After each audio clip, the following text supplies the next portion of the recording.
Hey friends, I'm Miss Semke and I'm going to teach you a little bit about forces and motions today. So, what makes things move? Forces. Forces make things move. So, what's a force? A force is a push or a pull on an object. So look at my object right here. This is my binder. Look, when I push it, it moves that way. And when I pull it, it moves this way. Could you see that? Could you see the force?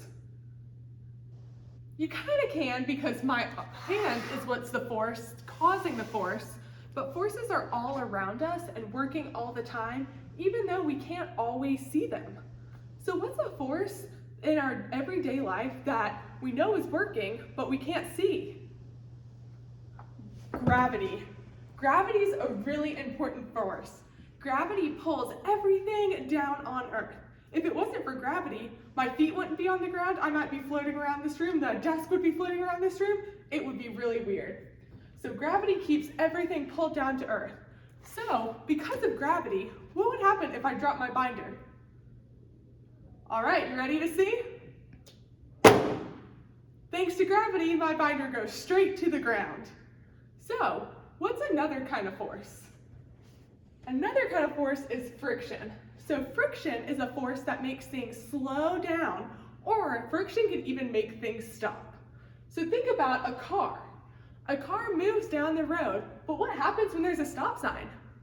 You need to stop, right? So when you're driving a car, you put on your car brakes, and the car brakes slows down the car by creating friction between the tires and the road. So when you put on the brakes, your car slows down and can even come to a complete stop. The last thing we're going to learn about is inertia. So that's a really big word, right? Can you say it with me? Inertia. Basically, what it means is that an object that's moving tends to keep moving unless another force is acted on it. So think about a car. A car keeps moving. It keeps moving and moving and moving until the brakes, which is a force that creates friction, stops the car from moving or slows the car down.